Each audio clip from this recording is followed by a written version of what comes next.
All right, let's jump right in. Today, we're going to build up a really core skill in system dynamics, your intuition. We're talking about graphical integration. This is all about learning to look at a system's rates of change and just see how it's going to behave over time.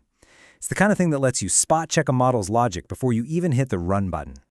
So, can you really look into a system's future just by understanding its structure? Well, yeah, you kinda can.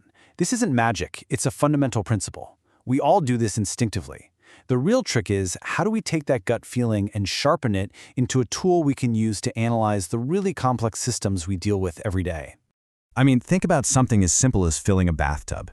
You turn on the faucet, and you just know how the water level is going to rise over time. You could probably sketch it on a napkin. Well, guess what? You just performed graphical integration.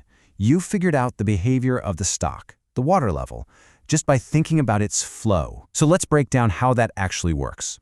That bathtub example, it really holds the key. We're going to take that simple, intuitive idea and boil it down to one single fundamental rule that connects any stock to its flows. So, what are we really doing here? We're figuring out the behavior of a stock, and that could be anything, right?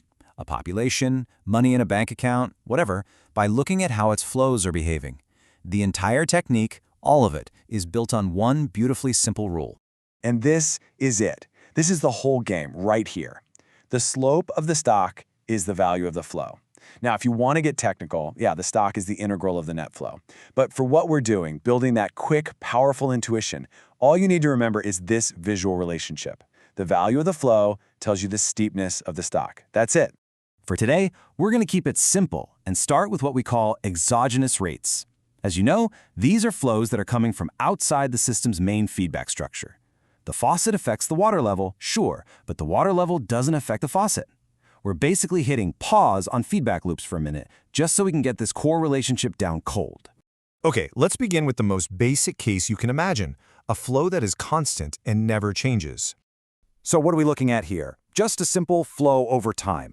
The inflow of water is steady at a positive 2 units per minute, or whatever our time unit is. It's just this flat horizontal line, a steady, unchanging rate. So, let's apply our rule. The slope of the stock equals the value of the flow. If the flow is a constant positive 2, what do you think the graph of the water level is going to look like? And there you have it. It's a straight line. Because the flow has a constant positive value of 2, the stock must have a constant positive slope of 2. And a constant slope just gives you a straight line. The water level rises at a perfectly steady, predictable pace. And what's cool is this logic works exactly the same in reverse. If you have a constant outflow, that's just a constant negative flow. So what happens? The stock's slope becomes constant and negative, giving you a straight line going down. Same rule, just the opposite direction. Okay, that's pretty easy. But of course, in the real world, flows don't stay constant forever. So let's look at what happens when rates change suddenly. We model these with what we call step functions. Here's a perfect example. For the first 5 minutes, the flow is 0. The faucet is off. Then, at the 5-minute mark, boom, we crank it on to a rate of 3. The flow literally steps up from 0 to 3. So, let's go back to our rule. How does this sudden change in the flow affect the water level in the tub? What's that graph going to look like? And here we go. For those first 5 minutes, a 0 flow means a 0 slope. The water level is flat. The second that flow jumps to positive 3, the stock slope instantly changes to positive 3 and it starts rising in a straight line. Now notice the water level doesn't jump up, but its rate of change, its slope, does. We can keep building on this. Check this one out. The flow starts at 0, then it steps up to a rate of 2, and then at time 15, it steps up again to a much faster rate of 8. And here is the absolute key takeaway. Even if you didn't have the exact numbers, you could figure out the basic shape of the stock's behavior. You'd know the graph is going to be flat, then it's going to start rising, and then suddenly it's going to get much steeper.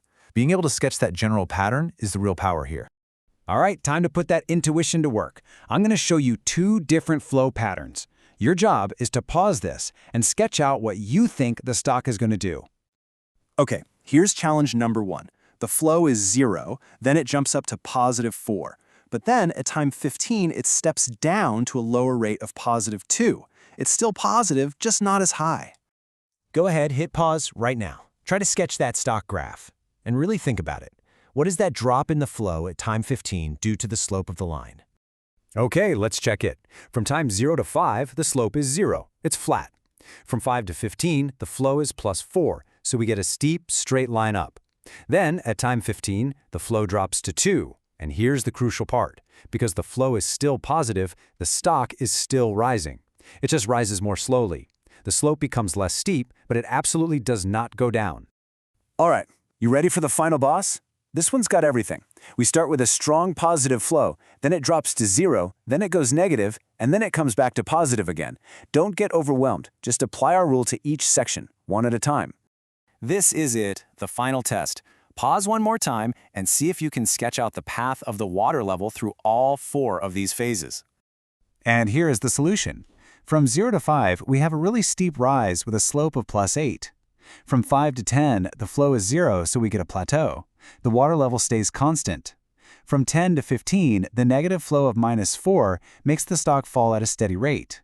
And finally, from 15 to 20, the flow turns positive again, and the stock starts to rise with a slope of +4. See? By just applying that one simple rule over and over, you can decode this whole complex pattern.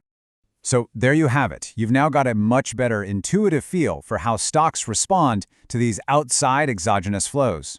But you know, in system dynamics, the really interesting stuff happens when the flow is actually affected by the stock.